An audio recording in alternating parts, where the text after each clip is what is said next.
नमस्कार, दिन भर की बड़ी खबरों में आपका स्वागत है। मैं हूं आपके साथ मानसी। आज इस बुलेटिन में बात होगी राहुल गांधी के मध्य प्रदेश दौरे की, चुनाव आयोग से पीएम मोदी की शिकायत की, देखेंगे केजरीवाल को हाईकोर्ट से मिली बड़ी राहत की, संजय सिंह के बीजेपी से किए गए सवालों की, जानेंगे जम्मू कश्मीर को लेकर इंडिया का क्या है प्लान, और बुलेटिन के आखिरी में देखेंगे जाने माने कार्टूनिस्ट इरफान की किस खबर पर पड़ी तिरछी नजर। लेकिन तमाम बड़ी खबरों से पहले एक नजर आज की सुर्खियों पर। दिल्ली के सीएम अरविंद केजरीवाल की याचिका पर मंगलवार को फैसला सुनाएगा हाई कोर्ट। याचिका में केजरीवाल ने ईडी की गिरफ्तारी को दी थी चुनौती। सीजे डीवाई चंद्रचूड़ ने अदालती लंबे समय तक मामलों को रिजर्व रखे जाने पर जताई चिंता, कहा लंबे वक्त के बाद मायने नहीं रखती मौखिक दलीलें। सुप्रीम कोर्ट ने मणिपुर से विस्थापित मतदाताओं को लोकसभा चुनाव में मतदान करने की अनुमति देने की मांग वाली याचिका पर सुनवाई को दी मंजूरी। और शेयर बाजार में तेजी, 494 अंकों की बढ़त के साथ 74,742 पर बंद हुआ सेंसेक्स। 152 अंकों की तेजी के साथ 22,666 पर बंद हुआ निफ्टी। ये तो थी सुर्खियां। अब बात आज की सबसे बड़ी खबर की। राहुल गांधी आज मध्य प्रदेश के सिवनी और शहडोल पहुंचे, जहां उन्होंने चुनाव प्रचार करते हुए बीजेपी पर जमकर निशाना साधा। उन्होंने बीजेपी पर आरोप लगाते हुए कहा कि वो आदिवासियों के अधिकारों को दबा रही है। और क्या कहा राहुल ने, देखिए इस रिपोर्ट में। मध्य प्रदेश में 6 सीटों पर पहले चरण में वोटिंग होनी है। जिन सीटों पर वोटिंग होनी है उनमें सीधी, शहडोल, जबलपुर, मंडला, बालाघाट और छिंदवाड़ा की सीट शामिल है। और आज कांग्रेस नेता राहुल गांधी ने सिवनी और शहडोल में पार्टी उम्मीदवारों के पक्ष में रैली की। इस दौरान उन्होंने बीजेपी पर निशाना साधते हुए कहा कि मध्य प्रदेश में बीजेपी का एक नेता आदिवासी का उत्पीड़न कर रहा है और ये लोग उसका वीडियो बनाकर उसे वायरल कर रहे हैं। ये इनकी विचारधारा है, ये इनकी सोच है। राहुल गांधी ने आगे कहा कि आदिवासियों को उनका अधिकार देने के लिए हम पैसा कानून लाए, जमीन अधिग्रहण और ट्राइबल बिल लाए। इंदिरा गांधी और कांग्रेस की सरकार ने आदिवासियों को उनकी जमीन वापस दी और उनका हक वापस दिया, लेकिन बीजेपी को जहां भी मौका मिलता है आपकी जमीन छीनकर अडानी जैसे अरबपतियों के हवाले कर देती है। वहीं जब आदिवासी युवा बीजेपी से रोजगार और शिक्षा पर सवाल करता है तो उनको पकड़कर जेल में डाल दिया जाता है। राहुल ने आगे कहा कि कांग्रेस पार्टी आपको आदिवासी कहती है और बीजेपी आरएसएस के लोग आपको वनवासी कहते हैं। इन शब्दों के अलग अलग मायने हैं। आदिवासी शब्द का मतलब जो इस देश के पहले मालिक हैं, जिनका जल, जंगल, जमीन पर पहला अधिकार है। वनवासी शब्द का मतलब वो लोग जो जंगल में रहते हैं। वनवासी का मतलब आप लोगों का जल, जंगल, जमीन पर कोई अधिकार नहीं है। राहुल ने जनसभा को संबोधित करते हुए आगे कहा कि देश में आदिवासियों की 8% आबादी है, लेकिन आप जब हिंदुस्तान की सबसे बड़ी कंपनियों, मीडिया, कॉरपोरेट कंपनियों के मालिकों की लिस्ट में देखेंगे तो वहां आपको एक आदिवासी नहीं मिलेगा। हिंदुस्तान को सिर्फ 90 अफसर चलाते हैं, जिनमें सिर्फ एक अफसर आदिवासी है।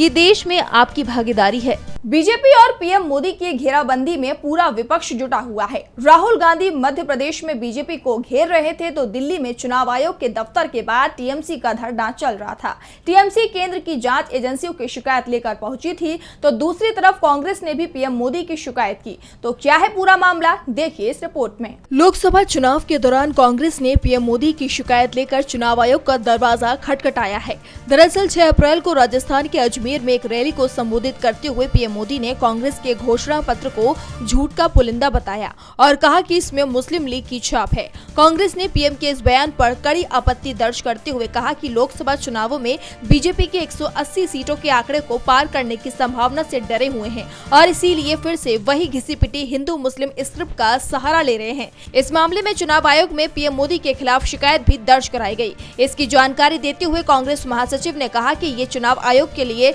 सभी दलों के लिए समान अवसर और अपनी स्वतंत्रता प्रदर्शित करने का समय है। हम उम्मीद करते हैं कि आयोग अपने संवैधानिक जनादेश को बराबर रखेगा। सोमवार को पीएम के साथ ही सीबीआई, ईडी और एनआईए के खिलाफ भी चुनाव आयोग में शिकायत दर्ज कराई गई। टीएमसी का 10 सदस्यीय डेलीगेशन चुनाव आयुक्त से मिला। टीएमसी के दल में जिसमें डेरेक ओब्रेन, डोला सेन, साकेत गोखले और सागरिका घोष शामिल थे। टीएमसी ने आयोग से सीबीआई, ईडी और एनआईए प्रमुख को बदलने की मांग की। पार्टी का आरोप है कि बीजेपी केंद्रीय एजेंसियों का दुरुपयोग कर रही है। उन्होंने कहा कि जिस तरह से सीबीआई, ईडी काम कर रही है और टीएमसी नेताओं को निशाना बनाया जा रहा है, ये शर्मनाक है। अपनी मांगों को लेकर टीएमसी नेता दिल्ली में चुनाव आयोग के ऑफिस के बाहर 24 घंटे के लिए प्रदर्शन कर रहे हैं। दोनों ही मुद्दे को लेकर अब सबकी निगाहें चुनाव आयोग पर टिकी हुई हैं। ऐसे में अब आयोग क्या कार्रवाई करेगा या नहीं करेगा, ये देखने वाली बात होगी। एक तरफ जहां लोकसभा चुनाव के मतदान से पहले चुनाव आयोग पर पीएम मोदी के खिलाफ कई शिकायतें आ रही हैं, तो वहीं दिल्ली हाई कोर्ट ने अरविंद केजरीवाल के खिलाफ दायर याचिका पर सुनवाई करते हुए याचिकाकर्ता को ही जोरदार फटकार लगा दी है, साथ ही चेतावनी भी दी है। तो आखिर किस मामले में मिली है एक बार फिर हाई कोर्ट से केजरीवाल को बड़ी राहत, देखिए इस रिपोर्ट में। आम आदमी पार्टी के पूर्व विधायक संदीप कुमार ने दिल्ली आबकारी नीति के मनी लॉन्ड्रिंग मामले में सीएम केजरीवाल की गिरफ्तारी और जेल जाने के बाद उन्हें पद से हटाने के लिए कोर्ट का रुख किया था। हाईकोर्ट में याचिका पर आज सुनवाई हुई। इस दौरान जस्टिस सुब्रमण्यम प्रसाद की बेंच ने सख्त टिप्पणी करते हुए कहा कि कार्यवाहक चीफ जस्टिस मनमोहन की अध्यक्षता वाली बेंच पहले ही इस तरह की 2 याचिकाओं को खारिज कर चुकी है, फिर भी ये नई याचिका दाखिल की गई है।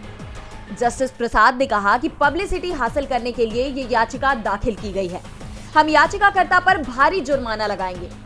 उन्होंने इस मामले को अब जस्टिस मनमोहन की अध्यक्षता वाली बेंच को भेज दिया है। अब केस पर 10 अप्रैल को सुनवाई होगी।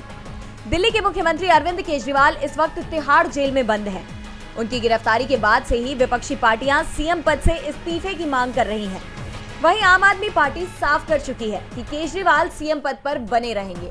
जहां आज दिल्ली हाई कोर्ट ने अरविंद केजरीवाल को राहत दी है, तो दूसरी तरफ जेल से बाहर आए आपके राज्यसभा सांसद संजय सिंह ने बीजेपी को लेकर कई बड़े खुलासे किए हैं। संजय सिंह ने दावा किया है कि इलेक्टोरल बॉन्ड और इसके जरिए बीजेपी ने कई ऐसे पूंजीपतियों के कर्ज माफ कर दिए हैं जिन पर कई तरह के केस दर्ज हैं। और क्या खुलासे किए हैं संजय सिंह ने, देखिए इस रिपोर्ट में। लोकसभा चुनाव से पहले आम आदमी पार्टी के राज्यसभा सांसद संजय सिंह ने मोदी सरकार और बीजेपी को लेकर बड़ा दावा किया है। संजय सिंह ने बीजेपी पर इलेक्टोरल बॉन्ड स्कीम के जरिए भ्रष्टाचार करने का आरोप लगाया है।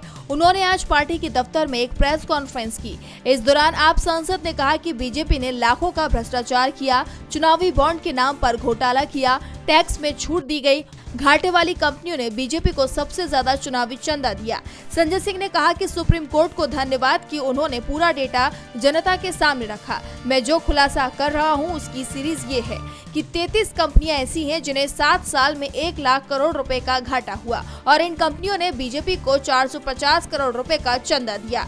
इनमें से 17 कंपनियों ने टैक्स नहीं दिया या टैक्स में उन्हें छूट मिली है। वहीं 6 कंपनियां ऐसी हैं जिन्होंने बीजेपी को 600 करोड़ का चंदा दिया। एक कंपनी तो ऐसी है जिसने अपने मुनाफे से 3 गुना ज्यादा चंदा दिया। एक कंपनी ऐसी है जिसने अपने मुनाफे का 93 गुना ज्यादा चंदा दिया। 3 कंपनियां ऐसी भी हैं जिन्होंने कभी इनकम टैक्स नहीं दिया लेकिन बीजेपी को 28 करोड़ रुपए का चंदा दिया है। संजय सिंह ने कहा कि प्रेस कॉन्फ्रेंस लेट करने की वजह ये है कि भाजपा का भ्रष्टाचार खोजने में कुछ नए तथ्य सामने आ जाते हैं। कितने सुनियोजित तरीके से पर्दे के पीछे लोगों से छुपाकर बीजेपी ने लाखों करोड़ों का घोटाला किया। लोकसभा चुनावों के बीच बीजेपी लगातार मुश्किल में फंसती दिख रही है। विपक्ष उसके खिलाफ एक के बाद एक मुद्दे लेकर आ रहा है, तो दूसरी तरफ इंडिया गठबंधन तेजी से मजबूत होता जा रहा है। अब हरियाणा में कांग्रेस को लेकर बड़ी खबर सामने आई है। पार्टी में बीजेपी के बाद अब जेजेपी के भी कई विधायक शामिल होने की तैयारी में हैं। तो क्या है मामला, देखिए ये रिपोर्ट। लोकसभा चुनाव से पहले हरियाणा में जननायक जनता पार्टी को लगातार झटके लग रहे हैं। सबसे पहले बीजेपी ने उससे गठबंधन तोड़ लिया, जिससे पार्टी सत्ता से ही बाहर हो गई। दुष्यंत चौटाला के हाथ से एक झटके में डिप्टी सीएम की कुर्सी निकल गई, विपक्ष में आ गए और अब उनके हाथ से पार्टी के विधायक और नेता भी फिसलते दिखाई दे रहे हैं। पार्टी के प्रदेश अध्यक्ष निशान सिंह पार्टी से इस्तीफा दे चुके हैं। निशान सिंह के कांग्रेस में शामिल होने की संभावना है। कयास लगाए जा रहे हैं कि जेजेपी के कई अन्य विधायक भी उनके साथ जाएंगे। वहीं पहले से ही कुछ विधायक बीजेपी के संपर्क में हैं, जो कभी भी पार्टी को अलविदा कह सकते हैं। अजय चौटाला के नेतृत्व वाली जेजेपी ने पिछले महीने ही ऐलान किया था कि वह राज्य की सभी 10 लोकसभा सीटों पर अपने दम पर चुनाव लड़ेगी। हरियाणा की सभी 10 सीटों पर लोकसभा चुनाव 25 मई को होंगे। बीजेपी ने पहले ही सभी सीटों पर अपने उम्मीदवारों का ऐलान कर दिया है। वहीं जेजेपी प्रदेश अध्यक्ष निशान सिंह के अलावा पार्टी की राष्ट्रीय महासचिव कमलेश सैनी ने भी पार्टी को अलविदा कहा है। उन्होंने पार्टी अध्यक्ष अजय चौटाला को ईमेल के जरिए इस्तीफा भेजा है। बीजेपी से गठबंधन टूटने के बाद से ही जेजेपी नेताओं में मनमुटाव की खबरें आ रही हैं। पार्टी के कुछ विधायक भी नाराज बताए जा रहे हैं। वहीं निशान सिंह की नाराजगी पहले भी देखने को मिली थी, जब 2019 में कांग्रेस छोड़कर जेजेपी में शामिल हुए देवेंद्र बबली को उनकी जगह टिकट दे दिया गया था। उस समय निशान सिंह की नाराजगी नजर आई थी और इस बीच हलचल बीजेपी के अंदर भी मची हुई है। अम्बाला कैंट से विधायक अनिल विज ने सोशल मीडिया अकाउंट में अपने नाम के आगे लिखा गया मोदी का परिवार हटा लिया है, जिसके बाद उनके भी बीजेपी छोड़ने की चर्चाएं शुरू हो गई हैं। जेजेपी के प्रदेश अध्यक्ष ही कांग्रेस में आने को तैयार हैं। साफ है, कांग्रेस राज्य में बेहद मजबूत स्थिति में दिखाई दे रही है और इसका फायदा दूसरे राज्यों में कांग्रेस के सहयोगियों को भी मिल रहा है। आज दिल्ली में कांग्रेस और नेशनल कॉन्फ्रेंस के नेताओं ने जम्मू कश्मीर और लद्दाख में सीट बंटवारे का औपचारिक ऐलान भी कर दिया है। जम्मू कश्मीर की 5 और लद्दाख की 1 लोकसभा सीट पर इंडिया गठबंधन में पहले ही सीटों का बंटवारा हो चुका था। कश्मीर रीजन की 3 सीटों पर नेशनल कॉन्फ्रेंस और जम्मू की 2 सीटों के साथ लद्दाख की 1 सीट पर कांग्रेस चुनाव लड़ेगी, लेकिन इसका औपचारिक ऐलान नहीं किया गया था। पर अचानक ही पीडीपी की इस मामले में एंट्री हो गई। पीडीपी भी इंडिया गठबंधन में शामिल है और पार्टी ने उन सभी सीटों पर अपने उम्मीदवार उतार दिए जहां नेशनल कॉन्फ्रेंस चुनाव लड़ रही है, और जहां कांग्रेस चुनाव लड़ रही है वहां महबूबा ने कांग्रेस के समर्थन का ऐलान कर दिया। इसके बाद कांग्रेस नेशनल कॉन्फ्रेंस में हलचल मच गई और दिल्ली में प्रेस कॉन्फ्रेंस कर साफ करना पड़ गया है कि पीडीपी इंडिया गठबंधन में जरूर शामिल है, लेकिन कांग्रेस का चुनावी गठबंधन नेशनल कॉन्फ्रेंस के साथ है। दिल्ली में जम्मू कश्मीर के पूर्व मुख्यमंत्री और पीडीपी नेता उमर अब्दुल्ला ने कांग्रेस नेताओं के साथ प्रेस कॉन्फ्रेंस में गठबंधन की घोषणा की। प्रेस कॉन्फ्रेंस के दौरान कांग्रेस नेता सलमान खुर्शीद और पवन खेड़ा भी मौजूद रहे। उमर अब्दुल्ला ने कहा कि आज बड़ी खुशी से औपचारिक रूप से कांग्रेस और नेशनल कॉन्फ्रेंस जम्मू कश्मीर और लद्दाख में मिलकर लड़ेंगे। हमें विश्वास है कि इन 6 सीटों पर इंडिया गठबंधन की जीत होगी। दोनों पार्टियां 3-3 सीटों पर चुनाव लड़ेंगी। वहीं बीजेपी पर निशाना साधते हुए उमर अब्दुल्ला ने कहा कि टारगेट रखने में क्या जाता है, 400 क्या 450 500 रख देते। जिस तरीके से सेंट्रल एजेंसियों के जरिए छापे मारे जा रहे हैं और गिरफ्तारी की जा रही है, इससे लगता है कि बीजेपी बौखलाहट में है। कांग्रेस उधमपुर, जम्मू और लद्दाख सीटों पर चुनाव लड़ेगी। वहीं नेशनल कॉन्फ्रेंस अनंतनाग, श्रीनगर और बारामूला से उम्मीदवार उतारेगी। फिलहाल 3 सीटों पर दोनों पार्टियां पहले ही उम्मीदवारों का ऐलान कर चुकी हैं। कांग्रेस उधमपुर से लाल सिंह और जम्मू से रमन भल्ला को टिकट दे चुकी है। वहीं नेशनल कॉन्फ्रेंस अनंतनाग से प्रभावशाली गुर्जर नेता और पूर्व मंत्री मियां अल्ताफ को उम्मीदवार घोषित कर चुकी है।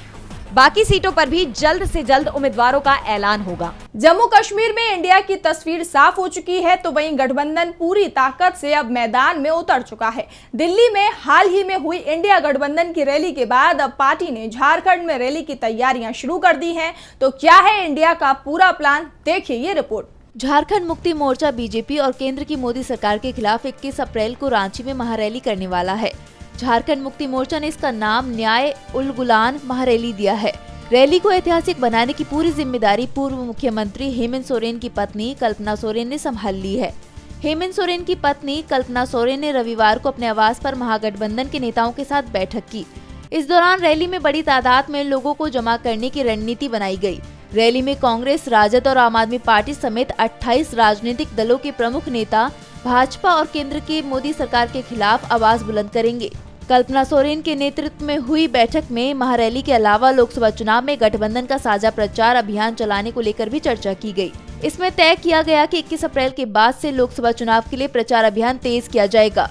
कल्पना सोरेन गठबंधन की स्टार प्रचारकों में शामिल की गई हैं। झारखंड मुक्ति मोर्चा विधायक दल की बैठक में ये फैसला लिया गया था कि हेमंत सोरेन को जेल भेजने, संवैधानिक संस्थाओं के दुरुपयोग करने, विपक्षी नेताओं को टारगेट करने, बढ़ती बेरोजगारी और कमरतोड़ महंगाई के खिलाफ झामुमो दिल्ली के रामलीला मैदान में हुए आम आदमी पार्टी की लोकतंत्र बचाओ महारैली की तरह रांची में रैली का आयोजन किया जाएगा।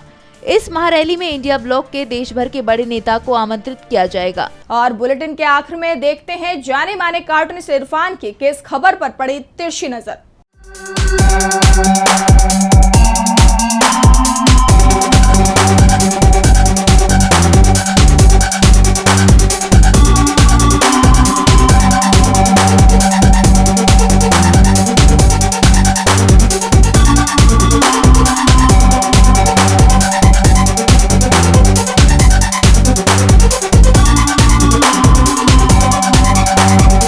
आम आदमी पार्टी के एक और बड़े नेता को ईवीएम ने आज सम्मन जारी कर दिया, यानी कि आम आदमी पार्टी के चुनाव प्रचार में पूरी तरह से रायता फैलाने का इरादा है।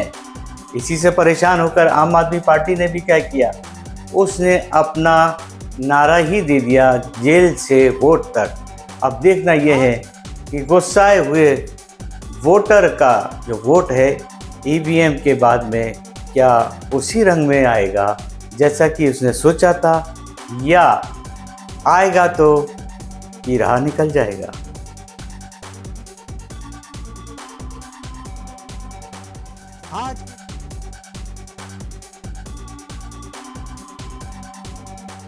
बहुत बहुत शुक्रिया इरफान जी। तो आज इस बुलेटिन में इतना ही। आप देखते रहिए डीबी लाइव। नमस्कार।